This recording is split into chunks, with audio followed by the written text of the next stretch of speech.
ملګرو د غني خان شخصیت د احاطه کېدو نه دی. زه به د هغې نه مخکې صرف یو 3-4 جملو کې هغه ته د عقیدت ګلونه وړاندې کړم. یوه مستي چې د وخت آقاګانو ګستاخه وګڼله، یوه مستي چې د وخت آقاګانو ورته ګستاخه ووې، نو د پنجرې چغار ترې جوړ شو. یوه جذبه چې د پښتنو د زړونو ذهنونو لکه د سړکې راپورته شوه، نو فانوس شو.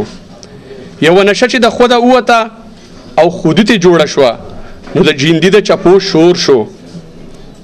یو د رنګونو جهان چې لکه د بوډۍ د ټال په اسمانونو خور شو، نو د 15,000 کلنې بوډۍ پښتو د تندي په کرخو کې تاریخ تازه کو. یوه چغه چې لکه د منصور د مرګ ادا شوه او هر چا ووې جنګ له د منصور روان. توف او نه تفنګ لري، نه د تورو شړق لري، نه د زغرو شرنګ لري. ای د پښتنو بچو دا میدان مهیر نشي، سپین سری د وینو ډک هغه خان مهیر نشي. پروت د دلته خاورو کې دا مکان مهیر نشي. پاسه ننګ پې وکئ خدای ګو ډېر په تاسو ننګ لري. جنګ له د منصور روان، توف او نه تفنګ لري. یوه سزا چې په پښتو ادب کې باغي لالی شو او د ملا په کتاب کې د شینکي خال ویرد شو او لوی اشنغر د پښتنو اشنغر د جذبو او ولولو اشنغر یا غني شو او یا غني. لکه چې غني وایي اشنغر کې نور څه نشته، یو غني دی بل غني.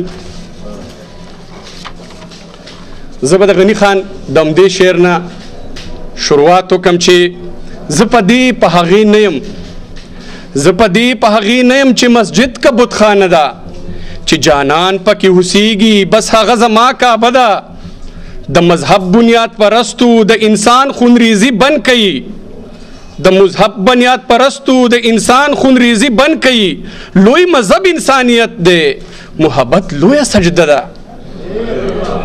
د مسلکو په دې جنگ کې ملا جان نه مې نفرت دی، د مسلکو په دې جنگ کې ملا جان نه مې نفرت دی. په مذهب د محبت یم، په وحدت مې عقیده ده. شیخ چې 10 روژې پوره کړي نو په ګیره یې لاس راخ کو، دې ته نه ګوري د وږو چم کې هره ورځ روژه ده. چې په اور راله مخ تور کړي بیا مې ټیټې سترګې بیایي. زه په هغې جنت څه کړم چې دوزخي دروازه ده.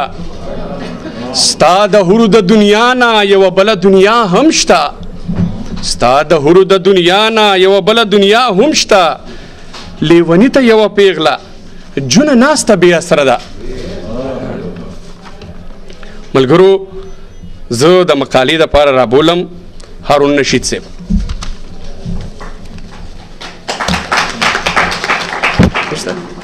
نشته؟ صحیح. اوس د هغې چونکې مطلب لیټ شوي شاید پروفیسر بخشالودین پروفیسر فرمانودین بخشالي صاحب ته خواست کوم چې هغه راشي او تاسو ته څو خبرې وکړي.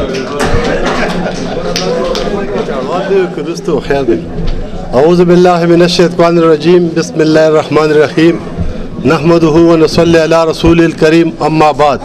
عزتمند مشر د عالمی کانګرس سرحیل زما استاد پروفیسر جاذب نیاز صاحب، د قومي جمهوری تحریک مشر د عوامی نیشنل پارټۍ مرکزی سینئر نائب صدر الحاج غلام محمد بلور صاحب، د ژبو پوهان لوی ډاکټر شیر زمان طیرزی صاحب، افضل خټک صاحب او زما بل ممبر افغانستان میربت خان د موږ صحابه یوسفزی او نورو ډیرو ګرانو مشرانو، ظاهره بیبي بله خور او زما نیازبین کشر شغل نواز مقرر چې په غني خان باندې هغه یو خپل لوی اتارټي لري شیخ شوکت.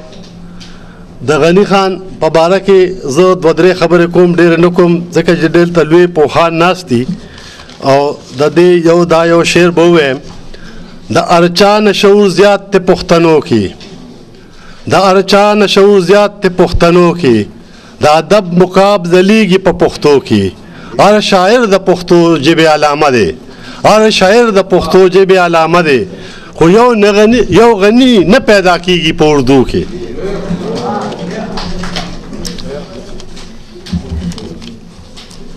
خان عبدالغنی خان غنی د غنی او لیونی فلسفه په ادبي خلکو کې یاد دی. د دوی شاعري د رنګونو رڼاګانو شاعري ده.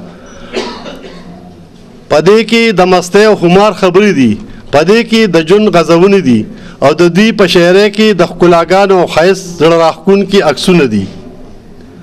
د دوی د لفظونو نه دلې او آهنګ نه یو نغمهزار جوړوي او لوستونکي ته د سوز او ساز په دې نغمو کې د ژوند راز ور معلوم شي. دا د دوی د شاعرۍ یو عمومي اړخ دی. د غني خان د شاعرۍ بل خواپوړی اړخ د هغه د طنز تېره نشترونه او د مزاح خوښۍ کچوکي دي. دا هم د ژبې د ترقۍ یو غټه نښه ده.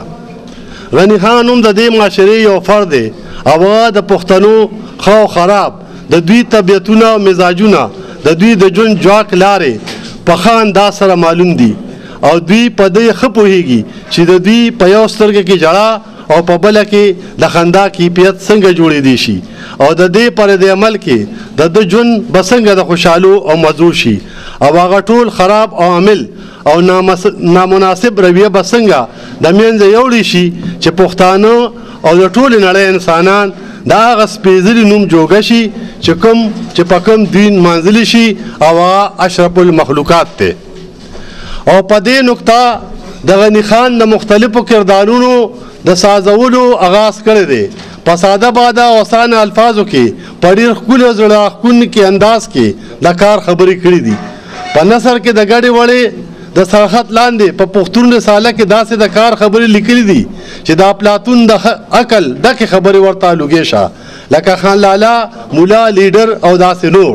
دا ټول لیکونه یو مخصوص سیاسي پس منظر لري او ادبي رنګ پکې شته دی.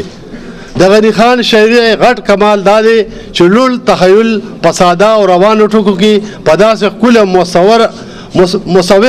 موثره پیرای کې لیکي چې یو خوا ذهن تاپیل کوي او بل خوا رسا د زړه په سر لګي.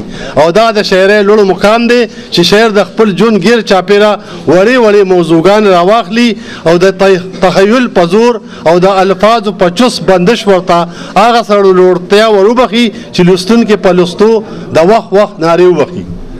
غني خان د کارغانو مرغانو په حواله د انساني خویونو صفت او ستاینه یا غندنه کړې ده، ولې په دې هر څه کې هغه د ادبي خوږو د ګبین چینې په داسې زور رابایلو دي چې ادبي کردارونه ته جوړېږي. لکه اوښ ته چې وایي